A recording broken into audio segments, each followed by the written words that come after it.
हर्ष चतुर्वेदी ने ठंडे लहजे में कहा, अभय सिंह, इतना खुश मत हो।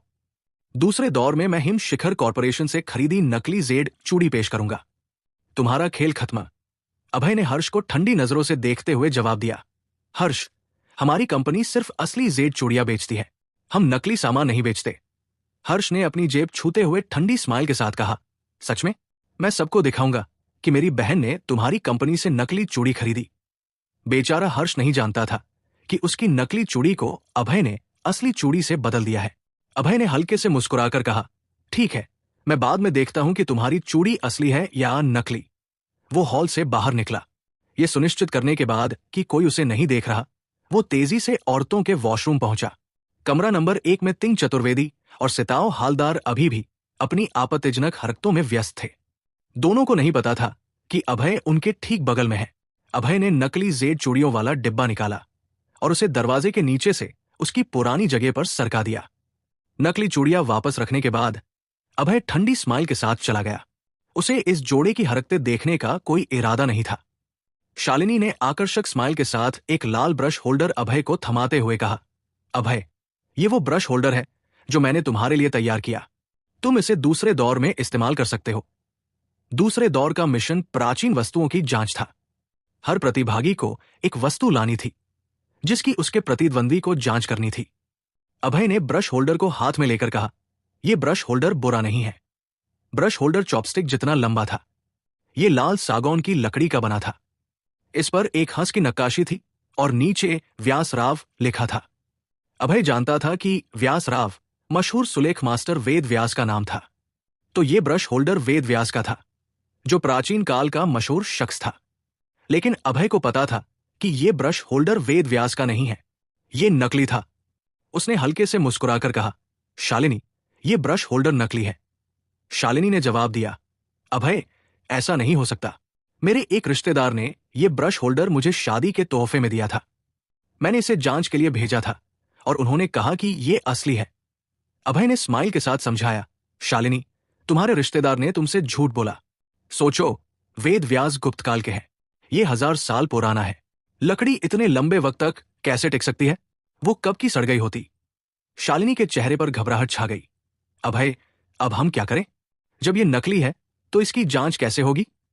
वो सुबह जल्दबाजी में थी और घर से निकलते वक्त उसने जल्दी में एक प्राचीन वस्तु उठा ली थी। उसे लगा था कि वेद व्यास मशहूर सुलेख मास्टर है, तो उनका ब्रश होल्डर जरूर मशहूर होगा। उसे नहीं पता था कि ये नकली है। अभय ने तसल्ली देते हुए कहा, शालिनी, चिंता मत करो, नकली होने से तो और बेहतर है। शालिनी की कंफ्यूज नजरें देखकर अभय ने समझाया, शालिनी, हर प्रतिभागी को एक वस्तु लानी है जिसकी प्रतिद्वंदी को जांच करनी है। अगर प्रतिद्वंदी को लगता है कि यह ब्रश होल्डर असली है तो वो हार जाएगा। अभय की बात सुनकर शालिनी की आंखें चमक उठीं। उसे एहसास हुआ कि उसकी बात सही है। अगर उसे लगता था कि ब्रश होल्डर असली है तो बाकी लोग भी यही सोचेंगे, फिर वो अपनी जांच में फेल हो जाएंगे। उसने अभय को तारीफ भरी नजरों से देखते हुए सोचा, मेरे पति बेस्ट है, वो हमेशा चीजों को उलट पुलट कर जीत लेते हैं। ये नकली ब्रश होल्डर था, लेकिन अभय की नजरों में यह प्रतिद्वंदी को हराने का हथियार था। 30 मिनट जल्दी बीत गए। 50 विजेता हॉल में इकट्ठा हुए और दूसरे दौर का इंतजार करने लगे। अभय आखिरी जगह पर खड़ा रहा। उसे आश्चर्य हुआ कि माही वशिष्ठ भी दूसरे दौर में पहुंच गई थी।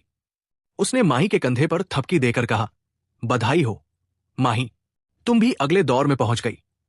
माही ने हंसते हुए कहा, हाँ, भले ही मैं अभय जितनी अच्छी नहीं हूं, लेकिन मैं भी कमाल हूं। माही का आत्ममुग्ध व्यवहार देखकर अभय हैरान रह गया, लेकिन उसे पता था कि माही ने दूसरा दौर हासिल किया तो उसे जश्न मनाने का हक था। संजय हालदार ने कहा, सब शांत हो जाए, हम दूसरा दौर शुरू करने जा रहे हैं। सब पर्ची खींचकर अपने प्रतिद्वंदी का फैसला करेंगे। फिर आप अपने प्रतिद्वंदी से अपनी तैयार की प्राचीन वस्तु की सत्यता जांचने को कहेंगे। मैं जज रहूंगा। संजय की बात सुनकर सब चुप हो गए और उत्साह से उनके हाथ में पर्ची होल्डर की ओर देखने लगे। होल्डर में कई पर्चियां थी। पर्चियों पर प्रतिभागियों के नाम लिखे थे, जिनके नाम निकलते वो एक दूसरे के खिलाफ जाते। संजय ने हल्के से कहा, अभय, तुम पहले दौर के विजेता हो, तुम पहले पर्ची खींच सकते हो। उन्होंने पर्ची होल्डर अभय के सामने रख दिया। संजय को अभय बिल्कुल पसंद नहीं था, लेकिन प्राचीन राजा प्रतियोगिता का नियम था कि पहले दौर का विजेता पहले पर्ची खींचता है। ये नियम उपाध्यक्ष भी नहीं बदल सकता था। अभय ने होल्डर से एक पर्ची खींची। उसने देखा और एक पल के लिए ठिठक गया। पर्ची पर लिखा था नंबर 3, हर्ष चतुर्वेदी। अभय ने ठंडी स्माइल के साथ पर्ची देखते हुए कहा, हर्ष, दुश्मनों का रास्ता तंग होता है। मुझे नहीं लगा था कि मेरा पहला प्रतिद्वंद्वी तुम होगे। वो कब से हर्ष को सबक सिखाना चाहता था। अब उसे प्रतियोगिता में मौका मिल गया था। वो बाद में उसे अच्छे से सबक सिखाएगा। थोड़ी देर बाद सबने अपने प्रतिद्वंद्वी खींच लिए। संजय ने नतीजे इकट्ठा किए और घोषणा की, दूसरे दौर का पहला मुकाबला नंबर 100 अभय और नंबर 3 हर्ष चतुर्वेदी के बीच है। दोनों मंच पर आए और अपनी प्राचीन वस्तु दिखाएं ताकि दूसरा उसकी सत्यता जान सके। संजय ने अभी बोलना खत्म किया था कि हर्ष मंच पर चला गया और जेड चूड़ी निकाली। उसने अभय को तंज भरी स्माइल के साथ कहा, अभय, ये वो जेड चूड़ी है जो मेरी बहन ने हिम शिखर कॉर्पोरेशन से खरीदी थी। मैंने कहा था कि ये नकली है, लेकिन तुम लोग नहीं माने। आज मैं इसे प्रतियोगिता में लाया हूं ताकि तुम इसकी जांच करो। शालिनी का खूबसूरत चेहरा पीला पड़ गया और उसका शरीर कांपने लगा। अरे नहीं, हर्ष सबके सामने हमारी कंपनी को शर्मिंदा करना चाहता है। वो कंपनी को बर्बाद कर देगा। प्रतियोगिता के मेहमान पूर्वांचल शहर के अमीर और मशहूर लोग थे। अगर उन्हें पता चला कि हिम शिखर कॉर्पोरेशन नकली ज्वेलरी बेचती है तो वो कभी कंपनी के साथ पार्टनरशिप नहीं करेंगे। इससे भी बुरा, व्यापार ब्यूरो और जांच ब्यूरो कंपनी की तफ्तीश कर सकते थे और कारोबार बंद करने का आदेश दे सकते थे।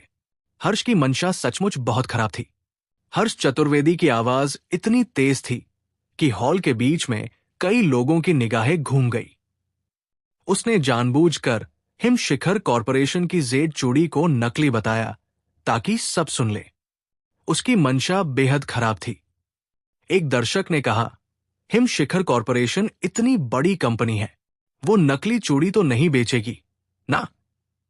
दूसरे ने जवाब दिया, कौन जानता है, लेकिन हर्ष ने कहा कि उसकी बहन ने नकली चूड़ी खरीदी। इसमें कुछ सच्चाई तो होगी। तीसरे ने आह भरी, मैं तो हिम शिखर से ज्वेलरी खरीदने वाला था। अब लगता है रुकना पड़ेगा, कहीं नकली न मिल जाए। आसपास के मेहमान जोर-शोर से चर्चा करने लगे। कुछ लोग पहले ही हर्ष की बात पर यकीन करने लगे थे। इससे शालिनी गुप्ता का चेहरा और पीला पड़ गया। शालिनी की हालत देखकर अभय सिन्हा का दिल दुखा। उसने सोचा, हर्ष को ऐसी हरकत की सजा मिलनी चाहिए। उसने मेरी पत्नी को परेशान किया, मैं उसे सबक सिखाऊंगा। अभय का चेहरा सख्त था, आंखें ठंडी। उसे हर्ष और तिंग चतुर्वेदी से गहरी नफरत थी। अगर ये प्राचीन राजा प्रतियोगिता न होती तो वो दोनों को पीट देता। उसने ठंडी स्माइल के साथ कहा, हर्ष, बकवास मत कर। मैंने वो जेड चूड़ी देख ली है, वो असली है। अभय ने नकली चूड़ी को असली से बदल दिया था, लेकिन बेचारा हर्ष अभी भी अनजान था कि चूड़ी बदल चुकी है। हर्ष ने ठंडे लहजे में सवाल किया, तुम कहते हो ये असली है, बताओ ये असली कैसे है? अभय ने कहा, जब तुम जानना ही चाहते हो तो मैं तुम्हें सबक सिखाता हूं। जेड चूड़ी की जांच का पहला स्टेप है उसकी आवाज। अगर तुम चूड़ी को धागे से लटकाकर किसी ठोस चीज से टकराओ तो असली जेड साफ आवाज करेगी, नकली चीज की आवाज भारी होगी।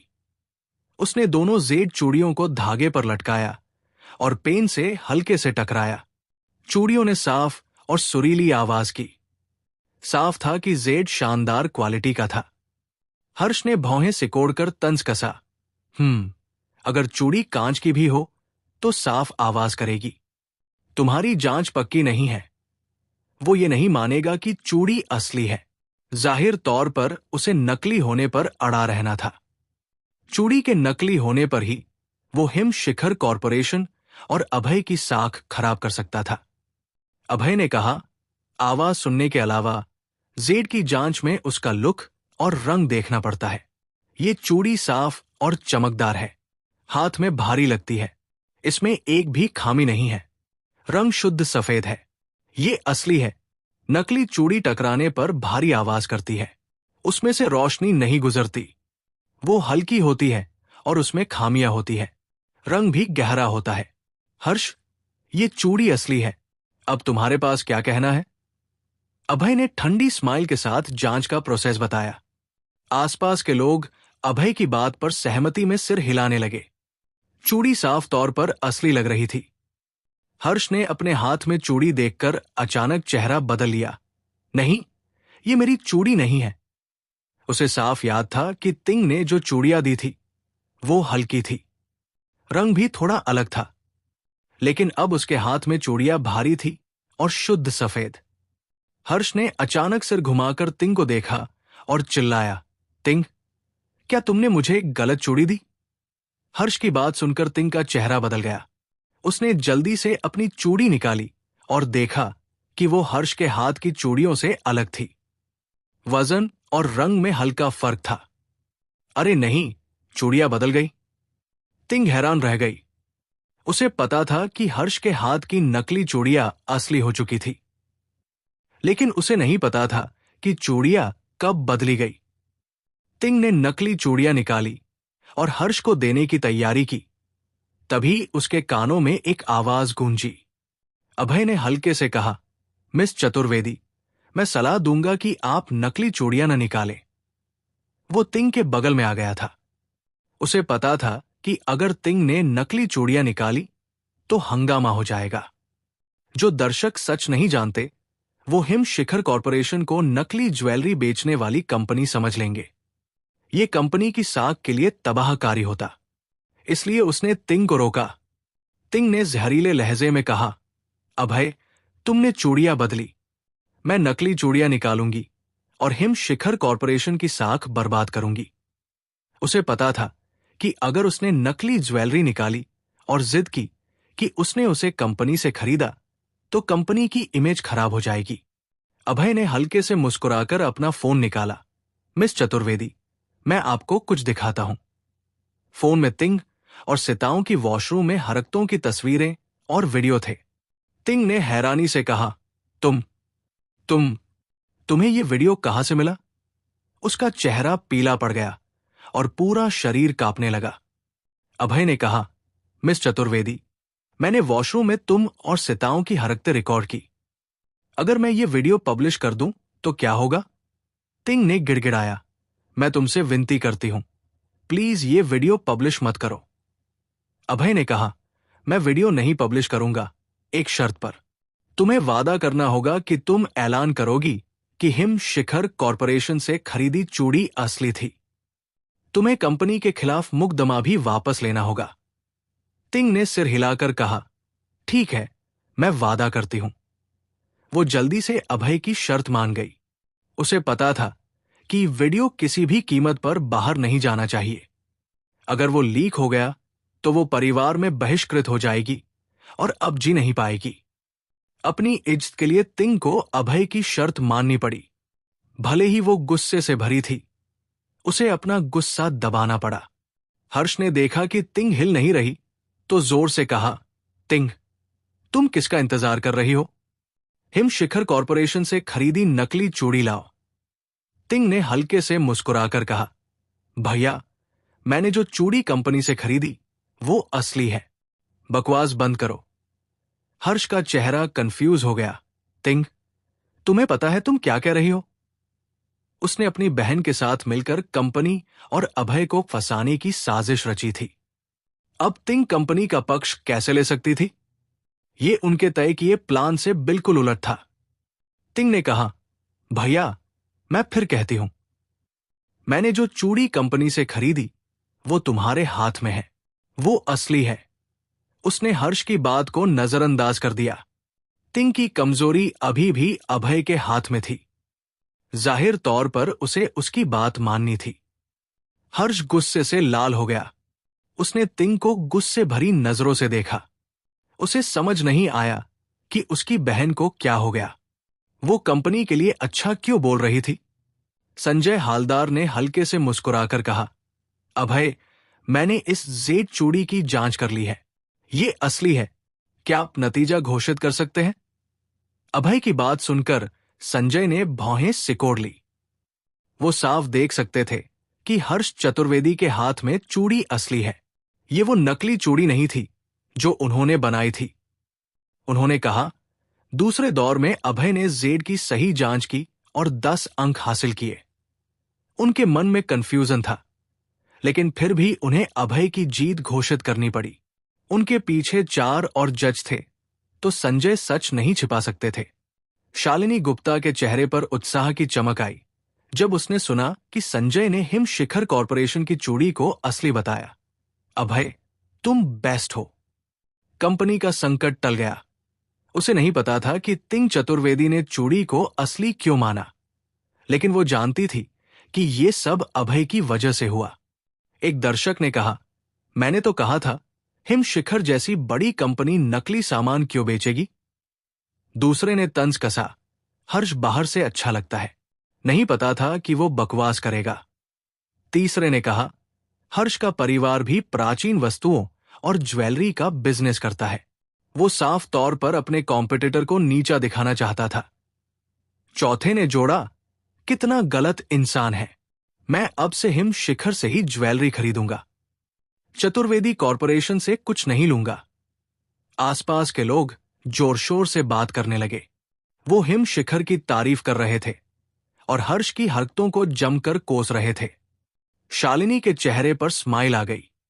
वो मन ही मन खुश थी, क्योंकि उसे पता था कि कंपनी की इमेज अब और बेहतर हो गई है।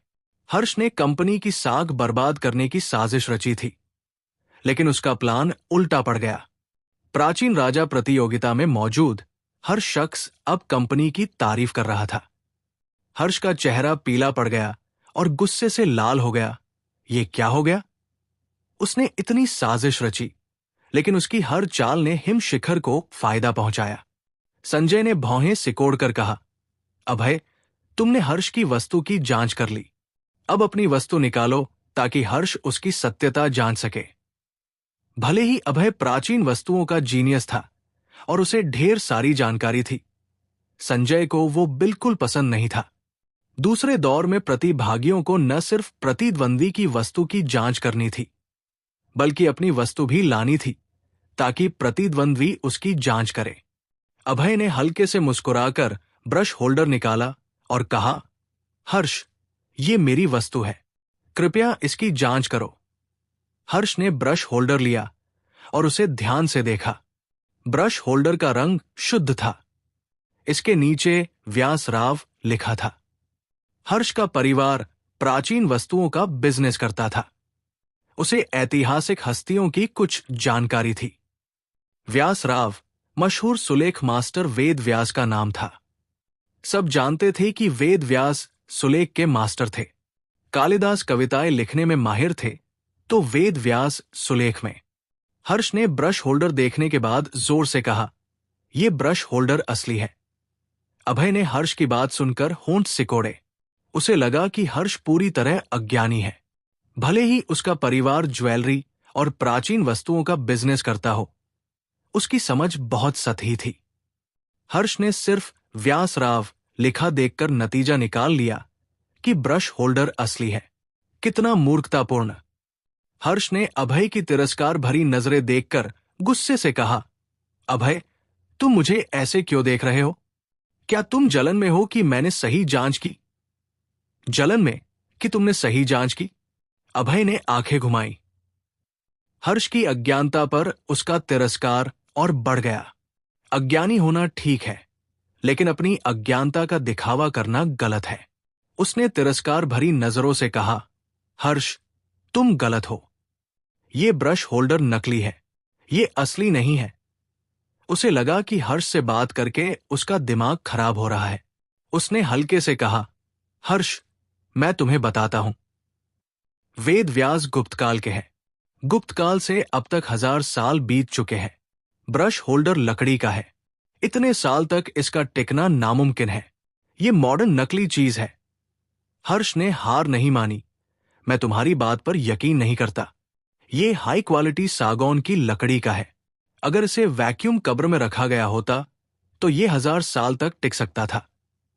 उसने बहाने बनाने शुरू कर दिए। अभय ने हर्ष की बात पर फिर आंखें घुमाई। हर्ष, मैं तुम्हारी जानकारी पूरी करता हूं। ब्रश होल्डर की शुरुआत मौर्य काल में हुई, लेकिन तब ये ज्यादा पॉपुलर नहीं थे। ये मुगल काल के आखिरी सालों में पॉपुलर हुए और मराठा काल में सबसे ज्यादा। अगर तुम्हें कुछ नहीं पता तो खुद को शर्मिंदा मत करो। अभय की बात सुनकर हर्ष का चेहरा काला पड़ गया। वो खुलकर अभय का जवाब देना चाहता था, लेकिन आसपास के लोगों की सहमति की फुसफुसाहट सुनकर उसका चेहरा पीला पड़ गया। संजय ने कहा, हर्ष ने वस्तु की गलत जांच की। ब्रश होल्डर नकली है। ये व्यासराव लिखा हुआ मॉडर्न नकली प्रोडक्ट है। अभय ने ये दौर भी जीत लिया। वो दोनों की बहस को और नहीं चलने देना चाहते थे और नतीजा घोषित कर दिया। हर्ष पूरी तरह हार गया। उसका चेहरा पीला था। अगर उपाध्यक्ष संजय ने कहा कि ब्रश होल्डर नकली है तो वो नकली ही होगा। उसने फिर से अभय से हारकर खुद को शर्मिंदा किया। अभय ने दूसरे दौर का पहला मुकाबला जीत लिया। बाकी प्रतिभागियों ने भी पर्ची खींचकर अपने प्रतिद्वंद्वी तय किए और प्राचीन वस्तुओं की जांच शुरू की। मंच पर दूसरा नंबर सिताओ हालदार का था। उसका प्रतिद्वंद्वी एक मोटा मिडिल एज्ड आदमी था। भले ही वो आदमी बहुत जानकार था, फिर भी सिताओं ने उसे हरा दिया। सिताओं संजय का पोता था, जिसकी वजह से उसने छोटी उम्र से प्राचीन वस्तुएं सीखी थी और उसकी जानकारी गहरी थी। प्रतिभागियों में सिर्फ अभय ही उसे हरा सकता था। इसके बाद अभय ने और कई बार पर्ची खींची और अपने सारे प्रतिद्वंद्वियों को हरा दिया। 1 घंटे बाद दूसरा दौर खत्म हुआ। संजय ने गला साफ करके जोर से घोषणा की, दूसरा दौर खत्म हुआ। इस दौर का विजेता अभय सिंह है। दूसरा स्थान सिताओ हालदार को, तीसरा स्थान शूलिंग शर्मा को। नतीजे घोषित करने के बाद संजय ने भौहें सिकोड़ ली। उन्हें बिल्कुल अच्छा नहीं लगा कि अभय, जिसे वो नापसंद करते थे, फिर पहले स्थान पर आया। उनका पोता फिर से अभय से हार गया था। प्राचीन राजा प्रतियोगिता में 3 दौर थे।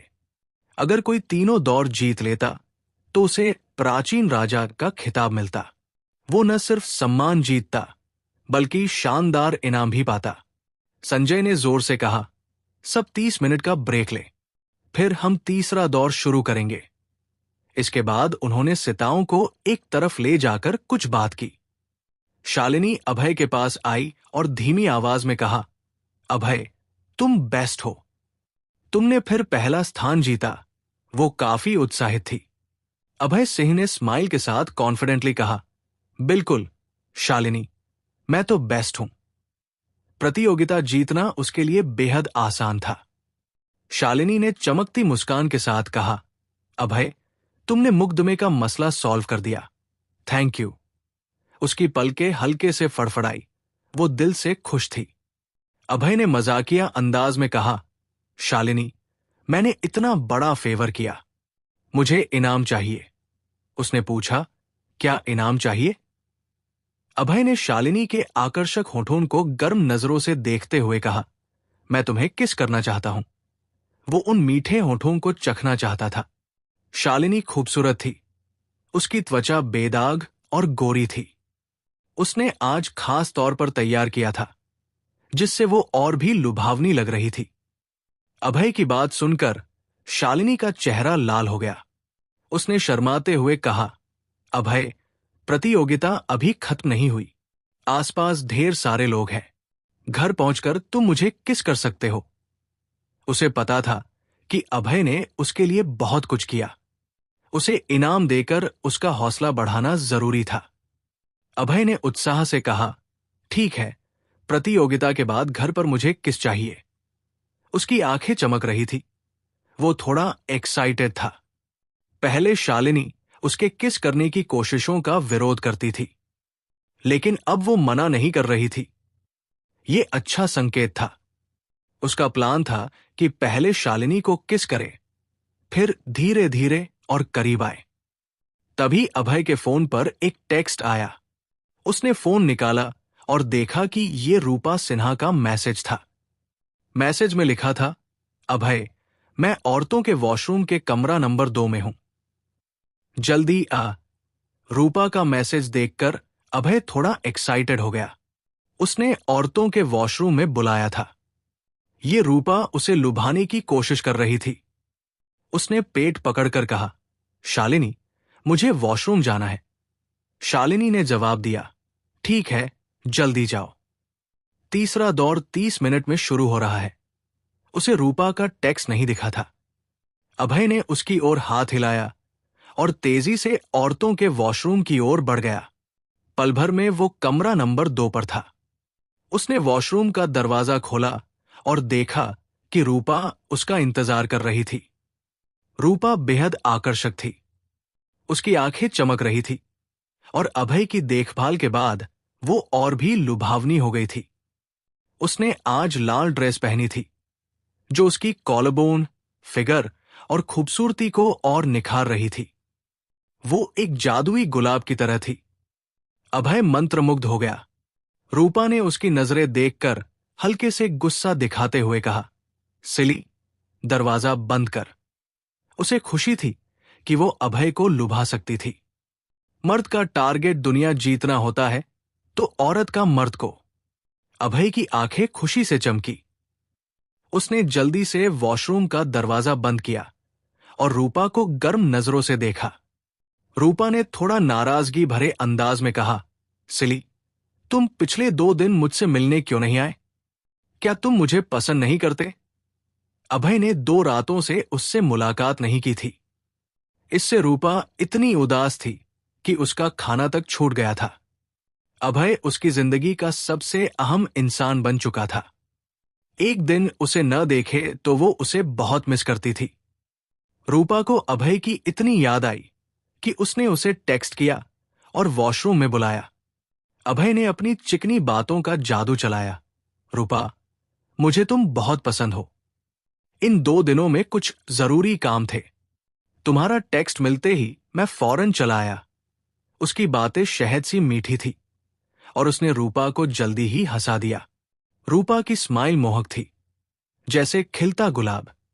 वो पके आड़ू सी थी जो खून में उबाल ला देती थी। अभय की आंखें चमकी।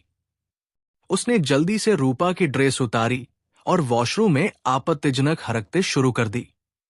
थोड़ी देर बाद रूपा के माथे पर पसीना चमकने लगा। वो धीमी आवाजें निकाल रही थी और कमजोरी से वॉशरूम के दरवाजे पर टिक गई। अचानक बाहर से एक औरत की आवाज आई, माही, तुमने कुछ सुना? इससे दोनों डर गए।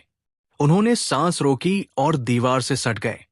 उन्हें डर था कि बाहर की 2 औरतें उन्हें पकड़ न लें। माही ने जवाब दिया, मुझे कुछ नहीं सुनाई दिया। तुमने शायद गलत सुना। वो दूसरी लड़की के साथ वॉशरूम से चली गई। वॉशरूम के अंदर अभय और रूपा ने राहत की सांस ली। उनके दिल शांत हुए। रूपा ने कहा, सिली, चलो, तीसरा दौर जल्दी शुरू होने वाला है। अभय ने सिर हिलाकर कहा, ठीक है, मैं पहले जाता हूं। उसने कपड़े पहने और तेजी से वॉशरूम से निकल गया। तीसरा दौर शुरू होने वाला था तो उसे जल्दी जाना जरूरी था।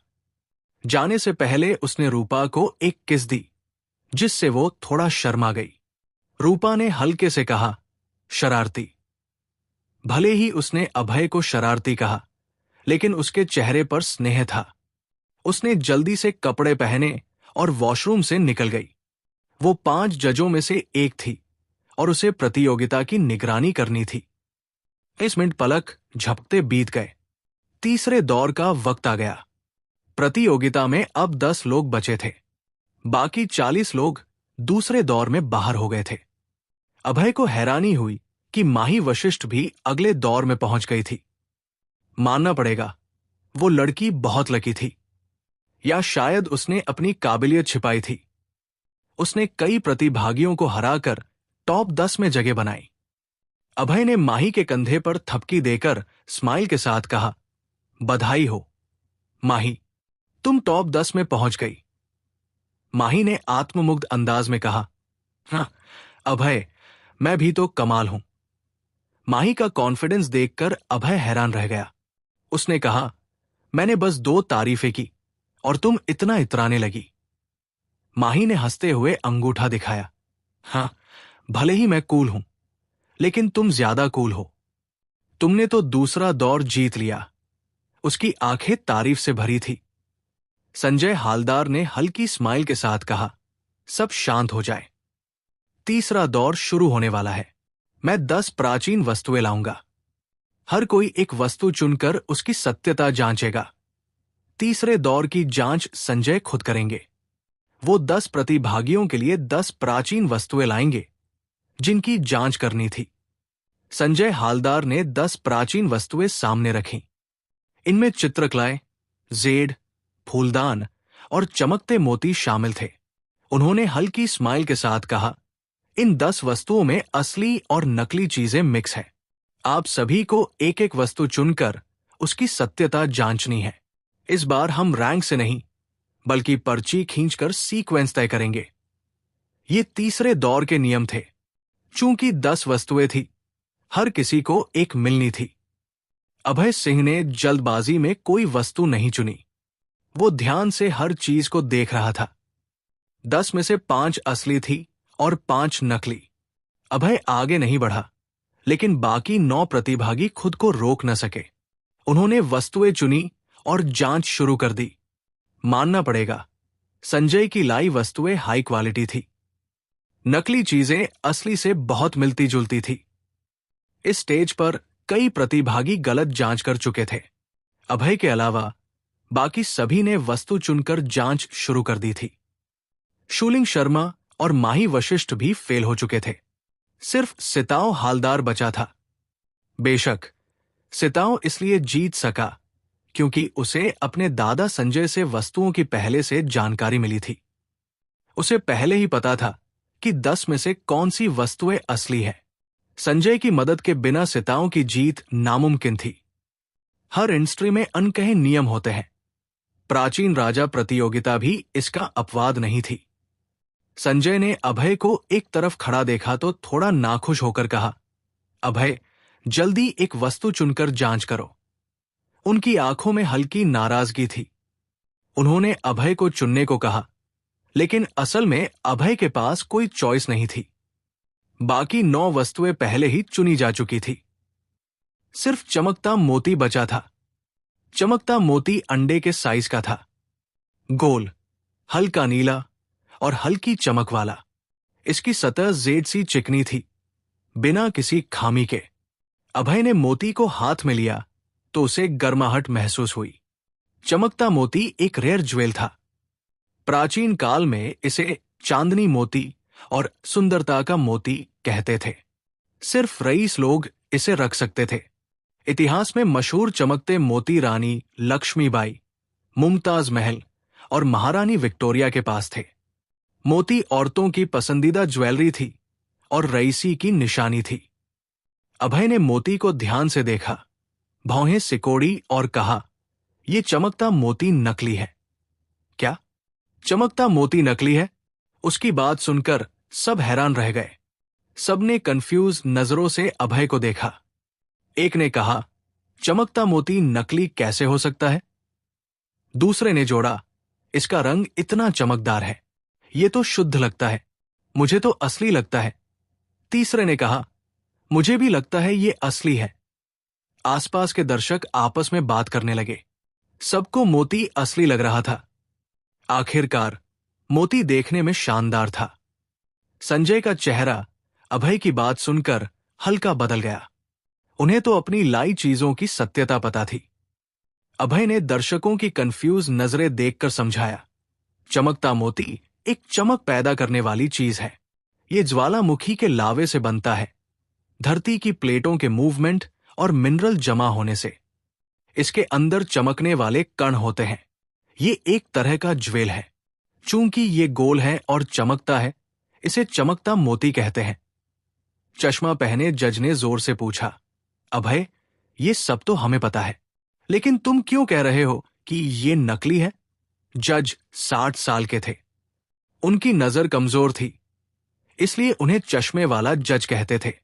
अभय ने उनकी ओर देखकर कहा, मैंने अभी मोती के बनने की बात की, अब इस नकली मोती की बात करता हूं।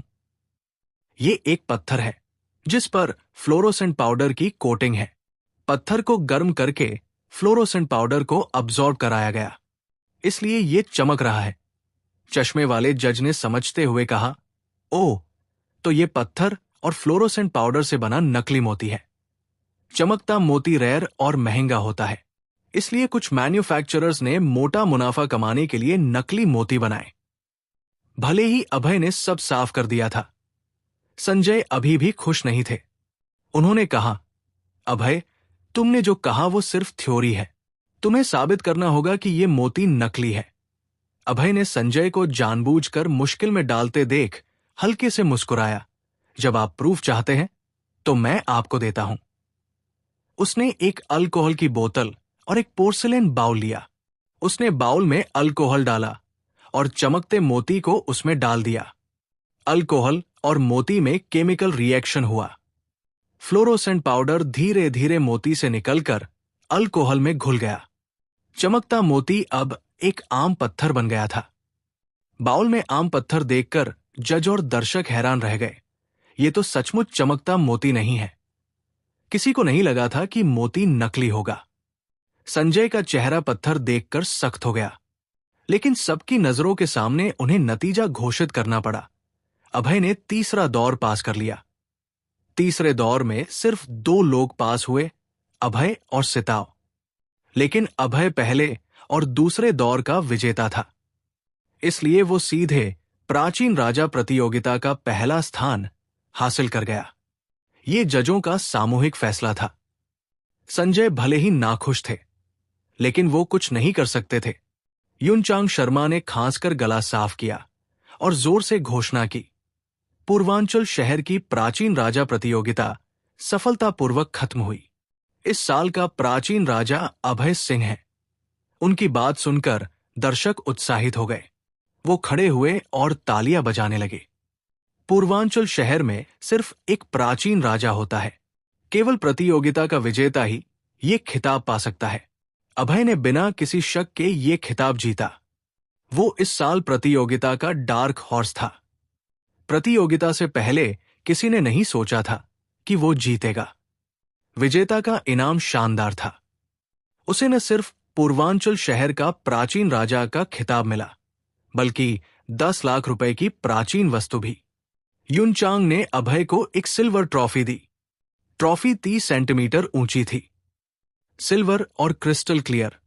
उस पर लिखा था प्राचीन राजा। ये खिताब पाना बड़ा सम्मान था।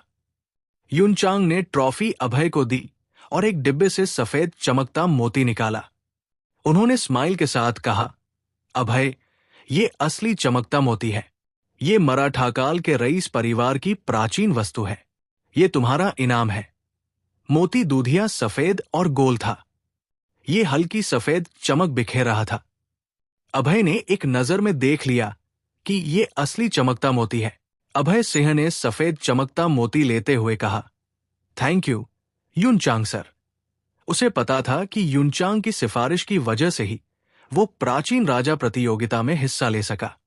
उसने न सिर्फ हिम शिखर कॉरपोरेशन की इमेज बचाई, बल्कि पूर्वांचल शहर का प्राचीन राजा का खिताब और ये कीमती मोती भी जीता। युनचांग की मदद के बिना ये मुमकिन नहीं था, इसलिए वो उनका शुक्रगुजार था। युनचांग ने स्माइल के साथ मोती देते हुए कहा, अभय, ये सब तुम्हारी काबिलियत की वजह से हुआ। मैंने तो बस तुम्हारा नाम रजिस्टर किया।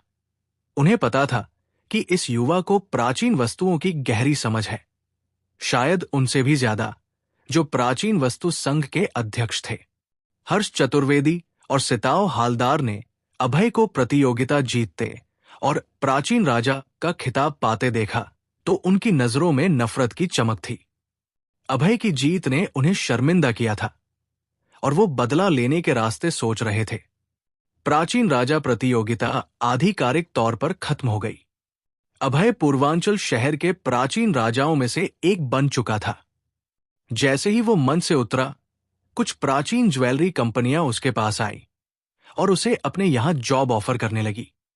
कुछ ने तो 50 लाख रुपए सालाना सैलरी का ऑफर दिया।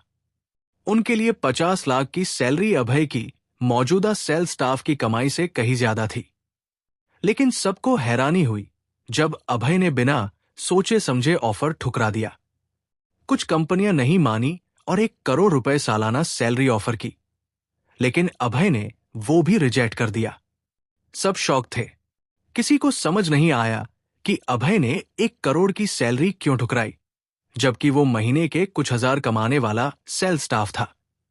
लेकिन अभय को इन लोगों की सोच की जरा भी परवाह नहीं थी। उसने भीड़ में शालिनी गुप्ता को ढूंढा और उसके साथ क्लाउड टॉप हाईराइज से निकल गया। प्रतियोगिता खत्म हो चुकी थी तो वो घर लौटना चाहता था। रात के 7 बज रहे थे और प्रतियोगिता ने पूरा दिन ले लिया था। शालिनी ने अपनी BMW में अभय को विला 13 तक ड्राइव किया। लिविंग रूम में शालिनी ने स्माइल के साथ कहा, अभय, तुमने कमाल कर दिया। उसे उम्मीद नहीं थी कि उसका पति न सिर्फ कंपनी को मुग्ध में से बचाएगा, बल्कि प्राचीन राजा का खिताब भी जीतेगा। अब पूर्वांचल शहर में कई लोग जान चुके थे कि अभय प्राचीन राजा बना और हिम शिखर कॉरपोरेशन में काम करता है। कुछ ने उसकी नई फेम की वजह से कंपनी से ज्वेलरी खरीदने का फैसला किया। अभय की वजह से हिम शिखर कॉरपोरेशन की पॉपुलैरिटी और इमेज बढ़ गई थी। अभय ने कॉन्फिडेंट स्माइल के साथ कहा, हाँ, तुम्हारा पति तो बेस्ट है। उसने चमकता मोती निकालकर शालिनी को थमाया। वैसे शालिनी, ये चमकता मोती तुम्हारे लिए। मोती हल्का सफेद और जेड सा चिकना था। इसकी हल्की चमक देखने में शानदार थी। शालिनी ने खुशी से मोती लिया और उसे हाथों में घुमाने लगी। थैंक यू, अभय। ये चमकता मोती औरतों को खूब लुभाता था। शालिनी पूरी तरह इसके दीवानी हो चुकी थी। अभय ने मजाकिया अंदाज में कहा, शालिनी, मुझे इनाम चाहिए। उसने पूछा, क्या चाहिए? अभय ने कहा, तुम्हें किस करना? भूल गई? शालिनी ने शर्माते हुए कहा, नहीं भूली, लेकिन अभी 7 बज रहे हैं। डिनर के बाद किस कर सकते हैं? उसका चेहरा लाल हो गया था। अभय ने शालिनी की बात सुनकर सिर हिलाया, क्योंकि उसे भी भूख लग रही थी। ठीक है शालिनी, चलो खाना बनाते हैं, फिर किस करेंगे। वो उत्साह से किचन में दौड़ा। उसने फ्रिज खोला और देखा कि उसमें ज्यादा कुछ नहीं बचा था। सिर्फ 2 टमाटर और थोड़ा पालक था। टमाटर और एग नूडल्स कैसा रहेगा? अभय ने फैसला किया कि वो शालिनी के लिए यही बनाएगा, क्योंकि उसे पिछले बार उसके बनाए एग नूडल्स बहुत पसंद आए थे। इस बार टमाटर के साथ उसे और भी मजा आएगा। उसने गैस ऑन की और पैन गर्म किया। उसने पैन में थोड़ा मूंगफली का तेल डाला और लहसुन डालकर भुना। फिर टमाटर डाले और उन्हें तब तक फ्राई किया जब तक वो पेस्ट न बन गए। इसके बाद उसने पानी डाला और उबलने दिया। पानी उबलने पर उसने नूडल्स, ताजा पालक, 2 अंडे, नमक, काली मिर्च और कुछ बूंदे तिल के तेल की डाली। बस हो गया। एक शानदार टेस्टी टमाटर और एग नूडल्स सूप तैयार था। शालिनी ने लिविंग रूम में खुशबू सूंघकर उत्सुकता से पूछा, अभय, तुमने क्या बनाया? इतनी अच्छी खुशबू आ रही है। अभय ने स्माइल के साथ नूडल्स उसके सामने रखते हुए कहा, मैंने टमाटर और एग नूडल्स सूप बनाया। टेस्ट कर। रंग बिरंगे और टेस्टी सूप को देखकर शालिनी एक्साइटेड हो गई और चॉपस्टिक से खाने लगी। उसने खाते हुए तारीफ की, ये सूप तो गजब है। वो बात करते हुए भी खाना नहीं रोक रही थी, क्योंकि सूप इतना टेस्टी था। जल्दी ही उसने पूरा बाउल खत्म कर दिया। जाहिर है अभय ने उससे पहले ही अपना बाउल खत्म कर लिया था। वो उससे कहीं तेज खाता था। शालिनी ने अपने गोल पेट को छूते हुए स्माइल के साथ कहा, अभय, ये इतना टेस्टी था, अगली बार फिर बनाना। अभय ने स्माइल के साथ कहा, बिल्कुल, अगली बार जरूर बनाऊंगा। शालिनी ने कहा, परफेक्ट। अभय ने मजाकिया अंदाज में कहा, शालिनी, डिनर हो गया, अब मेरा इनाम चाहिए। उसने शर्माते हुए कहा, ठीक है, लेकिन आराम से। अभय ने उत्साह से कहा, शालिनी, मैं तुम्हें बेड पर किस करना चाहता हूं। उसने शालिनी को गोद में उठाया और दूसरी मंजिल की ओर बढ़ गया। शालिनी ने शर्माते हुए कहा, अभय, हम लिविंग रूम में भी तो कर सकते हैं। उसका दिल तेजी से धड़क रहा था। अभय ने सिर हिलाकर कहा, नहीं, मुझे बेड पर चाहिए। उसने शालिनी को उठाकर दूसरी मंजिल के उसके कमरे में ले गया और उसे बेड पर रखा। शालिनी उस पल गजब की लग रही थी। उसका गोरा चेहरा शर्म से सेब सा लाल था। वो नर्वस थी। उसकी संगमरमर सी आंखें बंद थी। उसका फिगर शानदार था। उसकी कॉलरबोन उभरी हुई थी और उसकी डीप नेकलाइन दूर से भी दिख रही थी। अभय ने बेड पर किस करने का प्लान सिर्फ किस के लिए नहीं बनाया था।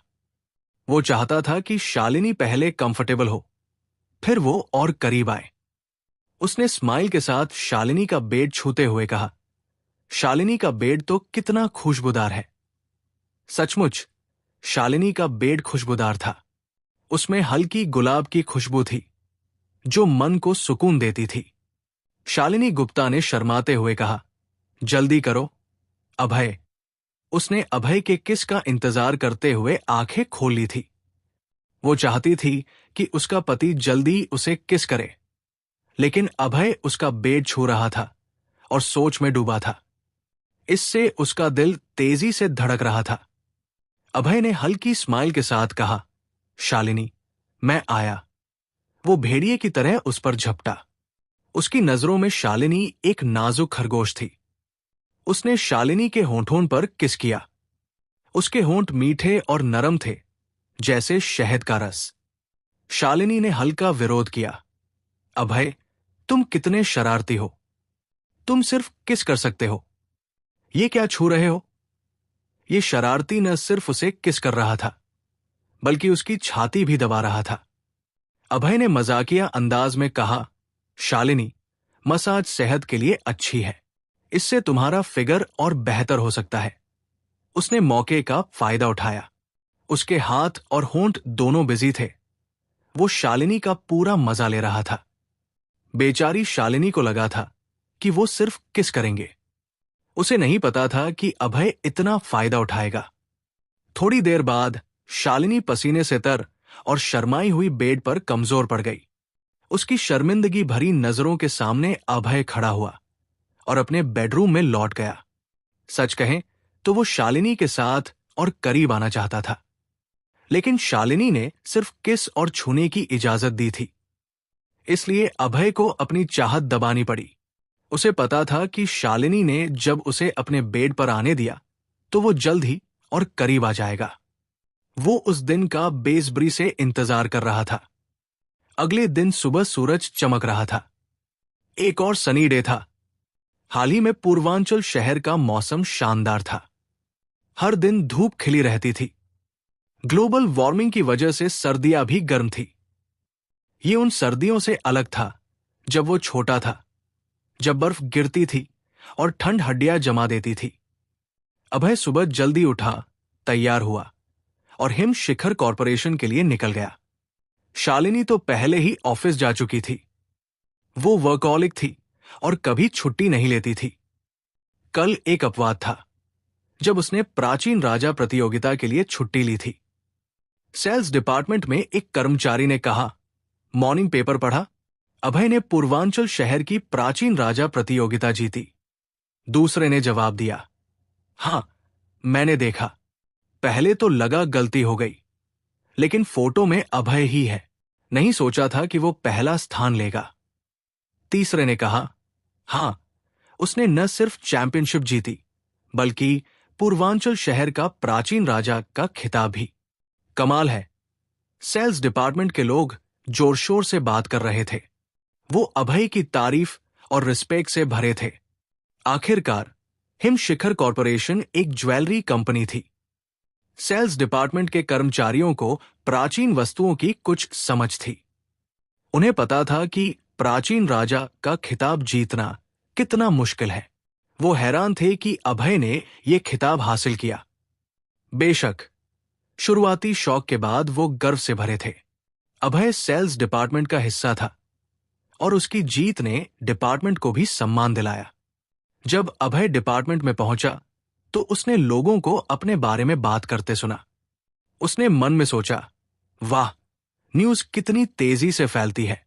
कल जीता था और आज सबको पता चल गया।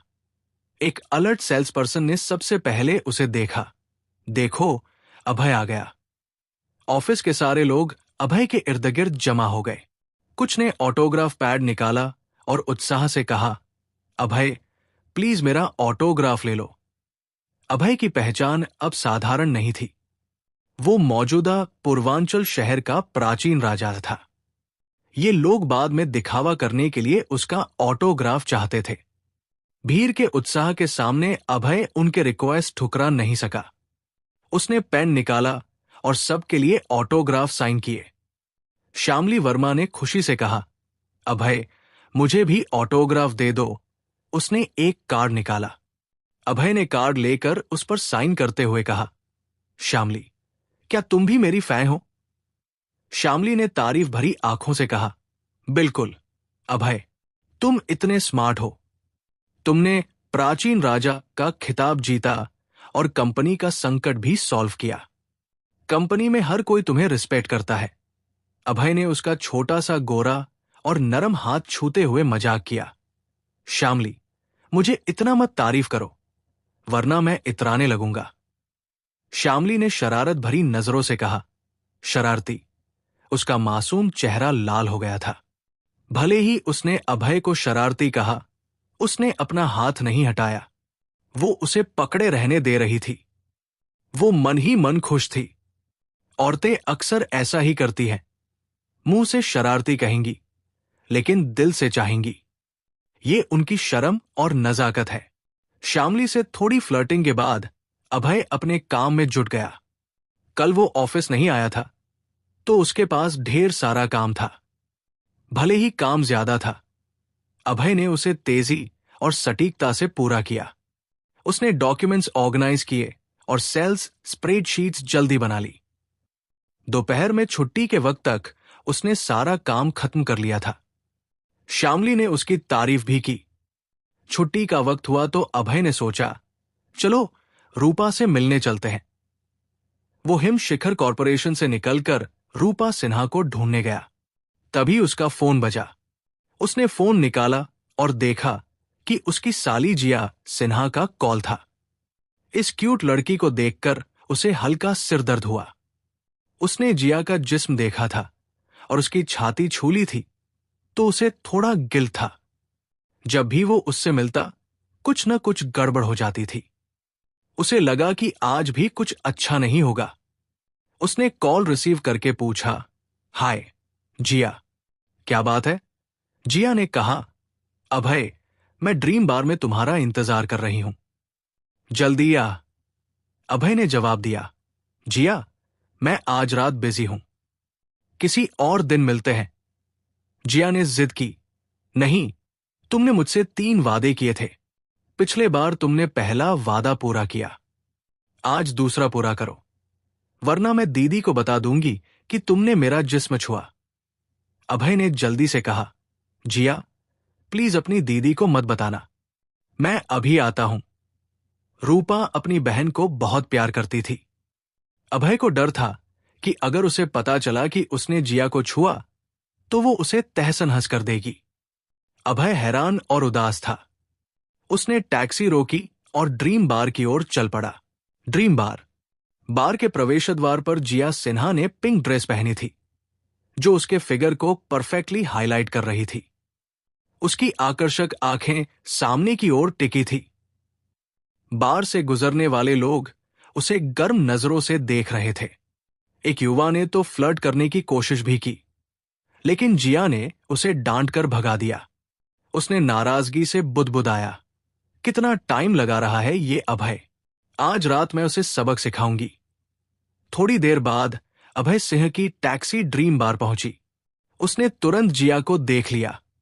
वो इतनी स्टनिंग थी कि नजरअंदाज करना नामुमकिन था। जिया ने मोहक अंदाज में आगे बढ़कर अभय का हाथ पकड़ा। अभय, तुम इतनी देर कैसे कर दी? मैं तो इंतजार से तंग आ गई थी। अभय ने धीरे से कहा, जिया, ऐसे मत करो, कोई देख लेगा तो अच्छा नहीं लगेगा। उसकी भौहें सिकुड़ गई। उसे लग रहा था कि उसकी साली उसे लुभाने की कोशिश कर रही है। बेशक जिया खूबसूरत थी, लेकिन वो रूपा सिन्हा की बहन थी। अभय का मन उसे छूने का नहीं था। जिया ने अभय का हाथ नहीं छोड़ा। अभय, चलो ड्रिंक करते हैं। उसने अभय के साथ आर्मनाम बार की ओर कदम बढ़ाया। बार में जोर शोर का माहौल था। लोग डांस कर रहे थे, ड्रिंक पी रहे थे और कुछ डिम लाइट्स वाले कोनों में इंटीमेट हरकतें कर रहे थे। कुछ युवा जिया की खूबसूरती देखकर उसका फायदा उठाना चाहते थे, लेकिन अभय ने सबको रोक दिया। जो भी मुसीबत मोल लेने की कोशिश करता, अभय उसे जमीन पर पटक देता। जब लोगों को पता चला कि वो अभय से नहीं जीत सकते, वो जल्दी छिप गए और जिया को परेशान करने की हिम्मत नहीं की। मेंगलिंग ने अभय को देखते ही खुशी से कहा, सर, आप आ गए। उसकी आंखें चमक रही थी। अभय ने स्माइल के साथ कहा, लिंग, मुझे सर की बजाय अभय कहो। सर सुनना अजीब लगता है। मेंग ने अपनी खूबसूरत हेयर फ्लिक करते हुए कहा, नहीं, आपने मुझे क्यूपिड्स एरो कॉकटेल बनाना सिखाया, आपको सर ही कहूंगी। अभय ने उसकी जिद देखकर उसे छूट दे दी। मेंग ने उत्साह से कहा, सर, मैं आपके लिए क्यूपिड्स एरो बनाती हूं। उसने 3 मिनट तक चलने वाला क्यूपिड्स एरो बनाना सीख लिया था। जाहिर है, वो अपने टीचर के सामने परफॉर्म करना चाहती थी। जिया ने हल्का गुस्सा दिखाते हुए कहा, लिंग, एक हैंडसम लड़का देखते ही अपनी फ्रेंड को भूल गई। सिर्फ अभय के लिए ड्रिंक बना रही हो, मेरे लिए नहीं। मेंग ने हंसते हुए कहा, जिया, नाराज मत हो, मैं तुम्हारे लिए भी बनाती हूं। उसने 2 लंबे वाइन ग्लास निकाले और शेकर में 30 millilitre vodka, 30 millilitre peach liqueur, 60 millilitre pineapple juice और 60 मिलीलीटर क्रैनबेरी जूस डाला। फिर उसने बर्फ डाली और शेकर को जोर से हिलाया। उसने शेकर को हवा में उछाला और 5 मिनट बाद रोका। कॉकटेल के बीच में एक शानदार क्यूपिड्स एरो बन गया। मेंग ने स्माइल के साथ कॉकटेल अभय के सामने रखते हुए कहा, सर, मेरे बनाए क्यूपिड्स एरो को टेस्ट करें। अभय ने एक सिप ली और कहा, टेस्ट शानदार है, तुमने इसे परफेक्ट कर लिया। मेंग उसकी तारीफ सुनकर खुश हो गई। उसने जिया के लिए भी ड्रिंक बनाया। अचानक जिया के पीछे से एक शरारती आवाज आई, जिया, कुछ दिन बाद मिली, मुझे मिस किया? एक गोरा, ब्लॉन्ड बालों वाला और टैटू बनवाया हुआ युवा जिया को गर्म नजरों से देख रहा था। जिया ने ठंडे लहजे में कहा, कुणाल वशिष्ठ, मुझे जिया मत बुलाओ, हम इतने क्लोज नहीं हैं। उस युवा का नाम कुणाल वशिष्ठ था। वो जिया को इंप्रेस करने की कोशिश कर रहा था, लेकिन जिया को वो बिल्कुल पसंद नहीं था, बल्कि उसे उससे चिढ़ थी। कुणाल ने जिया के आकर्षक चेहरे को देखते हुए कहा, जिया, तुमने पिछले बार कहा था कि अगर मैं कार रेस में तुम्हें हरा दूं, तो तुम मेरी गर्लफ्रेंड बनोगी। तुम हार गई थी। अब क्या वादा तोड़ रही हो? कुणाल की बात सुनकर जिया का चेहरा बदल गया। वो जवाब देना चाहती थी, लेकिन कुछ बोल न सकी।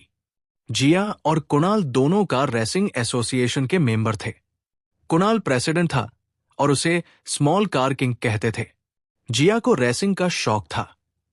उसने कुणाल से बेट लगाई थी कि अगर वो हार गई तो उसकी गर्लफ्रेंड बनेगी, लेकिन वो इस शख्स की गर्लफ्रेंड नहीं बनना चाहती थी, भले ही वो हार गई थी। उसने जोर से कहा, कुणाल, पिछली रेस गिनती नहीं, एक बार फिर रेस करते हैं। अगर तुम फिर जीते तो मैं तुम्हारी गर्लफ्रेंड बनूंगी। कुणाल ने ललचाई नजरों से जिया को देखा। ठीक है, मैं तुम्हें एक और चांस देता हूं। मैं 18 कर्व्स पर तुम्हारा इंतजार करूंगा। अगर तुम फिर वादा तोड़ा तो नतीजे भुगतोगी। वो बाहर निकल गया। जिया ने अभय का हाथ खींचकर कहा, अभय, मेरे साथ कार रेस में चलो। अभय ने हल्की नाराजगी के साथ भौहें सिकोड़ी। अगर तुम रेस करना चाहती हो तो वो तुम्हारा मसला है, मुझे क्यों खींच रही हो? वो रूपा से मिलना चाहता था। अगर जिया रेस करने जाएगी तो इसमें टाइम लगेगा, फिर वो रूपा से नहीं मिल पाएगा। जिया ने स्माइल के साथ कहा, अभय, तुमने मुझसे 3 वादे किए थे, याद है? अभय ने कहा, हां जिया, मुझे याद है। उसने जवाब दिया, गुड। दूसरा वादा है कि तुम मेरे साथ कार रेस में जाओगे। उसने अभय को एक लाल फरारी स्पोर्ट्स कार में खींच लिया। मशहूर स्पोर्ट्स कार के तौर पर लाल फरारी स्टाइलिश थी, और इसके स्पेक्स टॉप क्लास थे। जिया ने अभय को पैसेंजर सीट पर बिठाया और खुद ड्राइवर सीट पर बैठ गई। उसने कार की चाबी घुमाई, एक्सेलरेटर दबाया और स्टीयरिंग व्हील मोड़ा। लाल फरारी तीर की तरह तेजी से निकल गई। 5 सेकंड से भी कम में फरारी 500 मीटर आगे थी। वो बिजली सी तेज थी और इंसुलेटेड कार के बाहर हवा की आवाज सुनाई दे रही थी। स्पीड गजब की थी। करीब 1 किलोमीटर चलने के बाद अभय का चेहरा अचानक बदल गया। उसने चिल्लाकर कहा, जिया, जल्दी साइड कर। सामने बड़ा पेड़ है।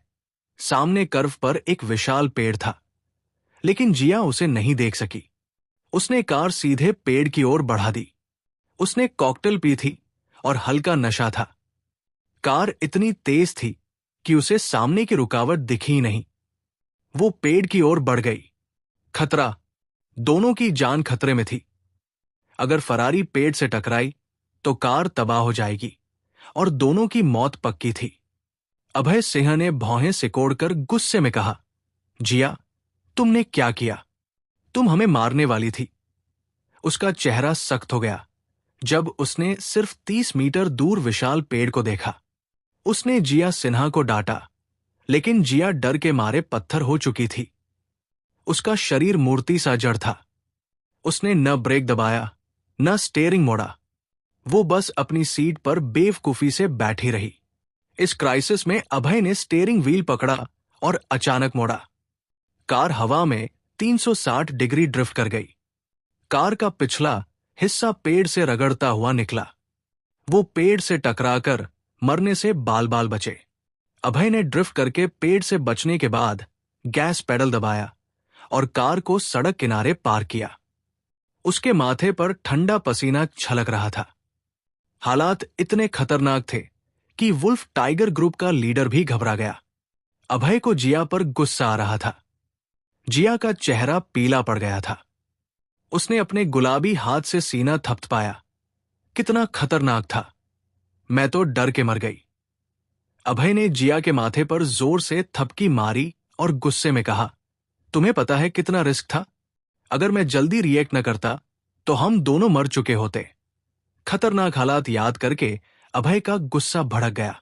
उसने जिया के माथे पर कई बार थपकी मारी। उसे सबक सिखाना जरूरी था।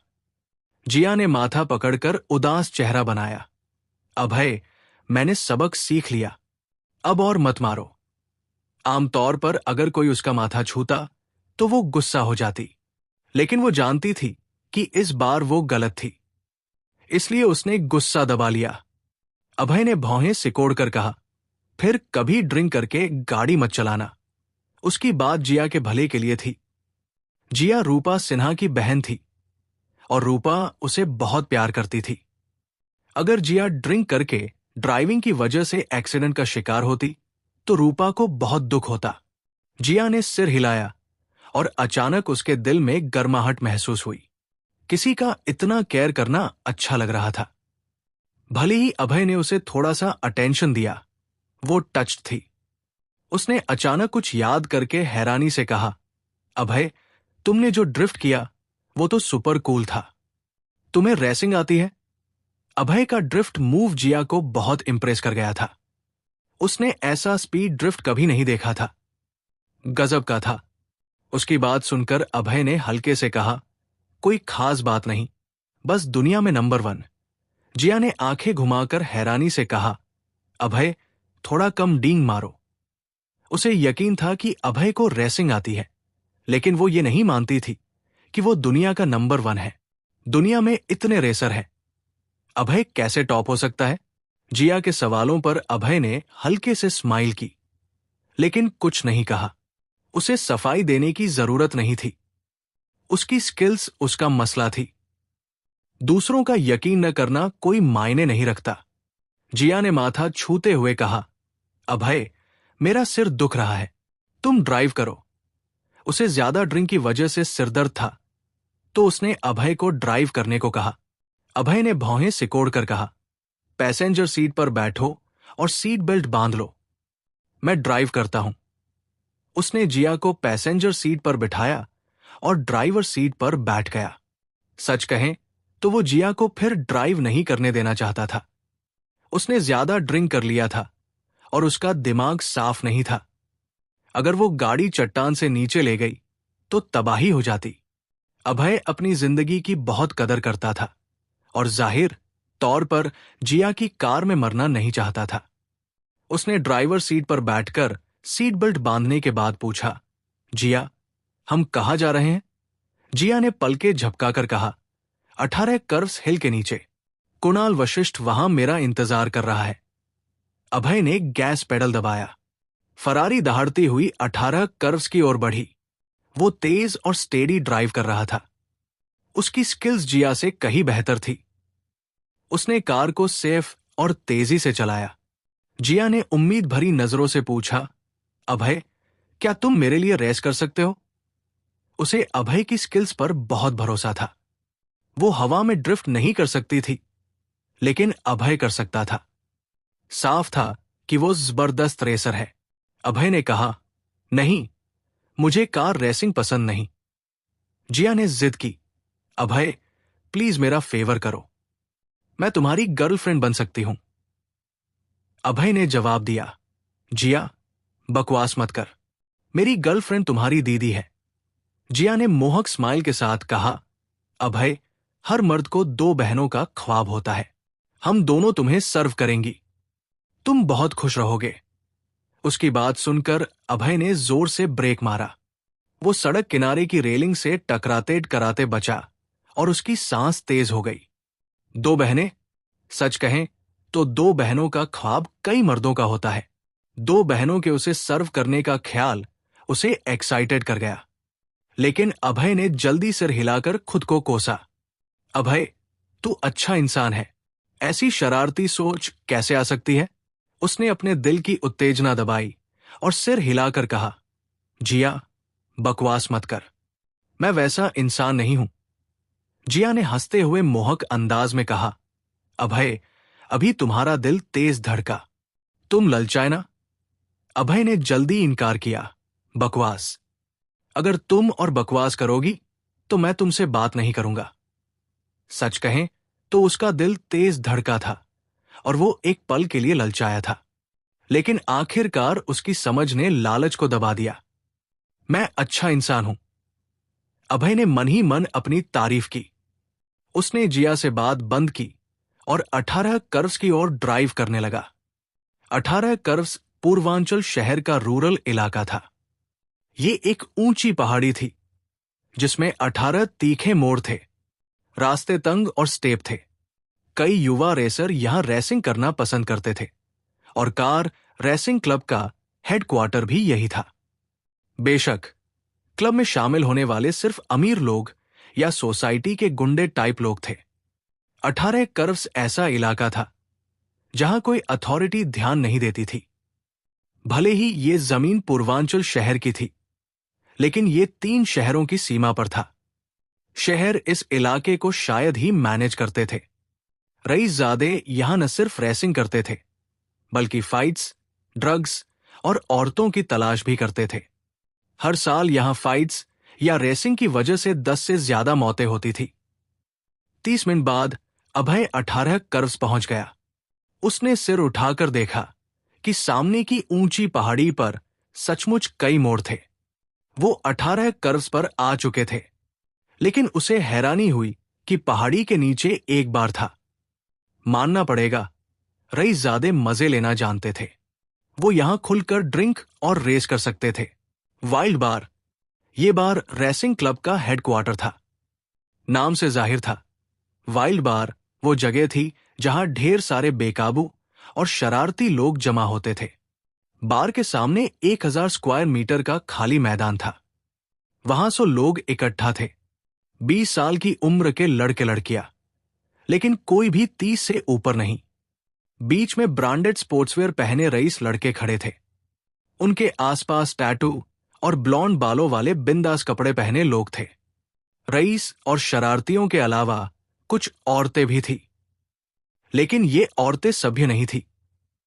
सबने छोटी छोटी स्कर्ट्स पहनी थी जो उनके कर्व्स को मुश्किल से कवर कर रही थी। उनकी शर्ट्स इतनी डीप कट थी कि सब कुछ बाहर झांक रहा था। कुछ लोग तो औरतों के कंधों पर हाथ रखकर उनकी छाती छू रहे थे। ये जगह युवाओं का अड्डा थी। यहां का माहौल बेकार और सस्ता था। हवा में भी बदबू थी। अभय सिंह ऐसी जगह विदेश में जा चुका था, लेकिन वो वहां मजे के लिए नहीं, लोगों को बचाने गया था। ऐसी जगहों को फॉलन हेवन कहते हैं। हेवन पवित्र जगह है, लेकिन ये लोग इसे गंदा करते हैं। ये अपनी जवानी मेहनत की बजाय ड्रिंक, रेसिंग और औरतों पर बर्बाद करते हैं। अभय ने हल्की नाराजगी के साथ पूछा, जिया, तुम इस रेसिंग क्लब की मेंबर हो? पहले यहां आए हो? जिया सिन्हा ने जवाब दिया, हां, कुछ बार आई हूं, लेकिन मैंने सिर्फ रेस किया। अभय ने सख्ती से कहा, फिर यहां मत आना। उसकी आंखों में तिरस्कार की चमक थी। उसे ये जगह घिनौनी लग रही थी। यहां कुछ गलत सा था। ये उदास और बिगड़े युवाओं की जगह थी। अभय नहीं चाहता था कि जिया यहां आए। वो रूपा सिन्हा की बहन थी। उसे कुछ करना होगा। जिया ने अभय की नाराजगी देखकर थोड़ा घबराया। उसे पता था कि अभय उसकी फिक्र में ऐसा कह रहा है। किसी का इतना केयर करना अच्छा लग रहा था। उसने धीमी आवाज में कहा, ठीक है, आज की रेस के बाद मैं फिर नहीं आऊंगी। उस वक्त बार के सामने खाली मैदान में कई लग्जरी कारें पार्क थी। लैम्बोर्गिनी, मासेराती, बुगाटी वगैरह, सारी टॉप एंड स्पोर्ट्स कार थी। जिया की फरारी यहां एवरेज ही थी। जिया ने अभय का हाथ पकड़कर कहा, अभय, कुणाल वशिष्ठ वाइल्ड बार में है, चलो अंदर। अभय ने जिया का हाथ झटकना चाहा, लेकिन उसकी पकड़ मजबूत थी। कई कोशिशों के बाद वो नाकाम रहा तो उसने उसे छोड़ दिया। वाइल्ड बार करीब 100 स्क्वायर मीटर का था। इसका डेकोर बिंदास था और प्रवेश द्वार पर एक वुल्फ बना था। अभय ने वुल्फ देखकर भौहें सिकोड़ी। उसकी आंखों में तिरस्कार बढ़ गया। वो अफ्रीका का वुल्फ किंग था। वुल्फ उसका सिंबल था। वाइल्ड बार के प्रवेश द्वार पर वुल्फ की तस्वीर देखकर उसे बुरा लगा। उसने जिया को साथ लेकर बार में कदम रखा। डीजे से तेज म्यूजिक बज रहा था।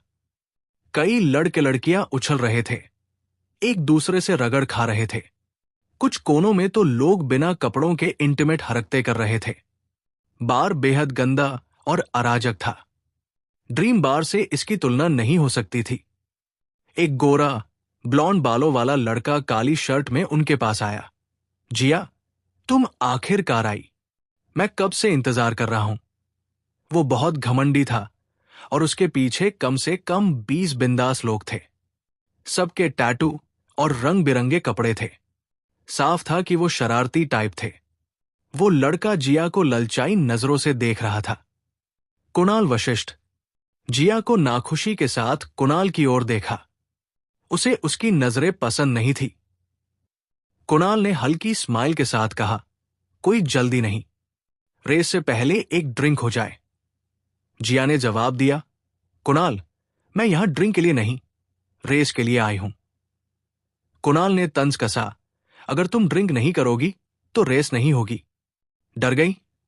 जिया ने नाक सिकोड़कर कहा, मैं ड्रिंक करूंगी। मुझे डर क्यों लगेगा? उसने अभय को खींचकर बार की ओर बढ़ा दिया। कुणाल ने जिया को अभय का हाथ पकड़े देखकर ठंडे लहजे में कहा, भाई, मैं चाहता हूं कि तुम जिया से दूरी रखो। अभय ने बेफिक्री से कहा, क्या बोला? सुनाई नहीं दिया? कुणाल ने हल्की नाराजगी के साथ दोहराया, भाई, मैंने कहा जिया से दूर रहो। अभय ने हल्की मजाकिया नजरों से कहा, तुम्हारी हिंदी थोड़ी कमजोर है, फिर बोलो, सुनाई नहीं दे रहा। कुणाल का चेहरा सख्त हो गया, भाई, तुम मेरा मजाक उड़ा रहे हो? उसकी आंखों में ठंडक थी। उसे समझ आ गया था कि अभय उसे उल्लू बना रहा है, लेकिन वो उसकी चाल में फंस गया और दोहरा दिया। अभय ने हैरानी जताते हुए कहा, मजाक? मैं तुम्हें जानता भी नहीं।